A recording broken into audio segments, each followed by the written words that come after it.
जब मैं बाथरूम से बाहर आई तो मेरा भाई मुझे घूर रहा था। जब मैं कमरे में गई तो उसने पीछे से आकर दरवाज़ा बंद कर दिया और बोला, आज घर पर कोई नहीं है, आज मैं आपको दिखाना चाहता हूँ। दोस्तों, आज की कहानी बहुत दिलचस्प होने वाली है, इसलिए अंत तक देखिए। और अगर आप चैनल पर नए हैं तो इसे लाइक और सब्सक्राइब ज़रूर करें। तो चलिए शुरू करते हैं आज की दिलचस्प कहानी। मेरा नाम सविता है और मेरी उम्र 22 साल है। मेरे परिवार में कुल 4 लोग हैं। हम दोनों भाई बहन हैं और मेरे माता पिता खिलौने बेचते हैं। उस दिन हमारे घर से लगभग 3 किलोमीटर दूर एक मेला लगा था, जहां मम्मी पापा खिलौने बचाने के लिए सुबह सुबह निकल जाते हैं। अब घर पर हम दोनों भाई बहन ही बचे थे। माँ पापा के जाने के बाद सुबह घर का सारा काम मैंने ही किया। उस दिन मेरा भाई राहुल भी मेला जा रहा था, माँ पापा के साथ। पर पता नहीं क्यों उसने मना कर दिया और बोली, पापा मैं बाद में आऊँगी, आप दोनों जाओ। मेरा भाई 24 साल का है और वो बहुत सुंदर दिखता है। उसकी हाइट 5.93 फीट से ज़्यादा है। मैंने भाई से पूछा, भैया तुम मेले में क्यों नहीं गए? हर बार तो हम मम्मी पापा के साथ जाते थे, पर आज क्या हुआ? भाई ने कहा, क्या बात है, न ही मेरी बहन का जाने का मन है, इसलिए मैं आज बाद में जाऊंगा। मैंने कहा, ठीक है भाई। उसके बाद मैं कपड़े धोने चला गया। उस समय मेरा भाई कमरे में था, लेकिन मेरा भाई भी वहां आ गया। आज पता नहीं मेरा भाई मेरे पीछे क्यों आ रहा था। जब मैं कपड़े धोने लगी और नहाने की तैयारी करने लगी, तभी मेरा भाई किचन में खाना खा रहा था। उसने अपना मोबाइल बाहर छोड़ दिया था। मैं उसके मोबाइल के पास गया। तभी अचानक उसके मोबाइल पर एक मैसेज आता है, जिसमें लिखा था, तुम मुझसे मिलने कब आ रही हो?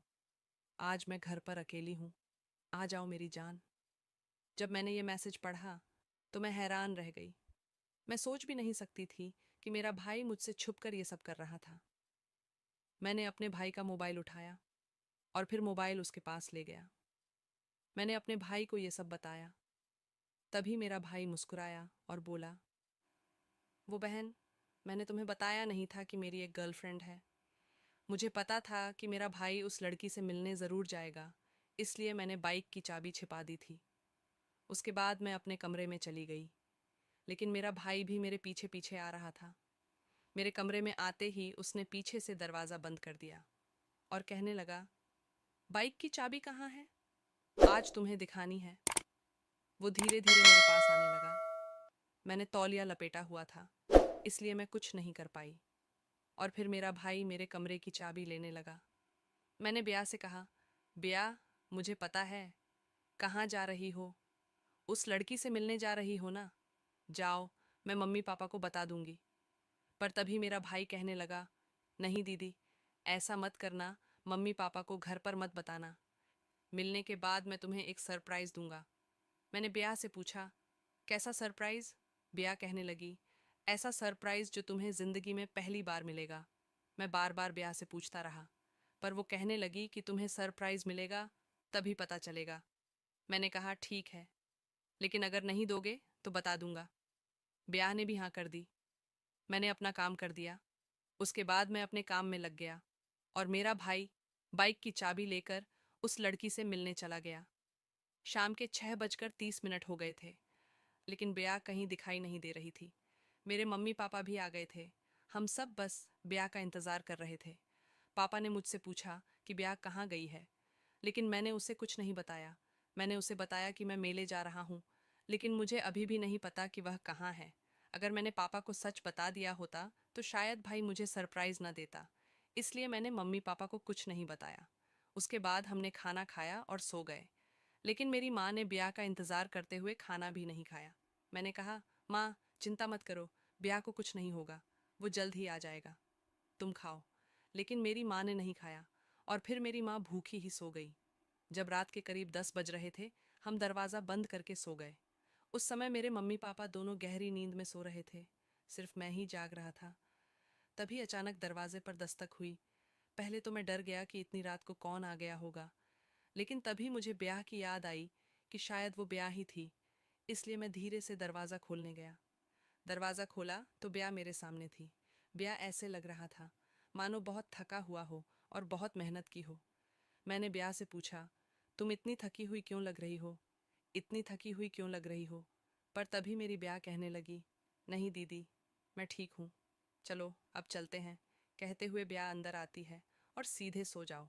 मैंने कहा ब्या, खाना खा लो, पर उसने कहा नहीं, मैंने खा लिया है। मैंने ब्या से कहा तो फिर मेरा गिफ्ट कब दे रही हो? उसने कहा अभी मम्मी पापा हैं, अभी तो नहीं दे सकती, पर कल ज़रूर दूंगी, क्योंकि कल मम्मी पापा नहीं होंगे। मैंने कहा ठीक है ब्या, कल ज़रूर मिलना चाहिए। इसके बाद रात काफ़ी हो गई थी, इसलिए हम दोनों सो गए।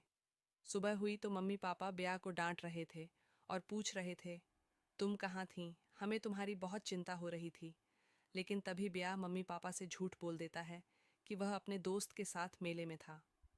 मेरे मम्मी पापा भी बहुत मासूम थे, इसलिए उनकी बात मान लेते थे।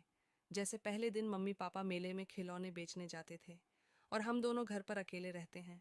उसके बाद मैंने फिर से खाना बनाया और घर के काम निपटाकर मैं आराम करने लगी। तभी मुझे ब्या का तोहफा याद आया। ब्या ने कहा था मैं अकेले में दूंगी। मैं सोच रहा था ब्या मुझे अकेले में क्या देना चाहती है, वो तो मम्मी पापा के सामने भी दे सकता था। मैं ब्या के पास गया और बोला ब्या, मुझे एक तोहफा चाहिए, आज घर पर कोई नहीं है। तभी ब्या मुझसे कहने लगी तो तुम्हें कोई तोहफा चाहिए, चलो दे देते हैं। तुम्हारा तोहफा, कहकर हम अपने कमरे में चले गए। मैं भी उनके साथ गया और वो एक डिब्बा लेकर आए, वो बहुत बड़ा था। मैंने कहा ब्या, ये तो बहुत बड़ा है, इसमें क्या है, खोल कर दिखाओ। तभी मेरी ब्या कहती है तुम खोल कर देखो। मैंने वो डिब्बा खोल कर देखा तो उसमें एक स्मार्टफ़ोन था। स्मार्टफ़ोन देखकर मैं बहुत खुश हुआ। मैंने ब्या को शुक्रिया कहा। तो दोस्तों, इस कहानी से हमें समझ आता है कि भाई बहन का प्यार दुनिया का सबसे प्यारा रिश्ता होता है। इस रिश्ते का कभी भी गलत इस्तेमाल नहीं करना चाहिए। वीडियो देखने के लिए धन्यवाद।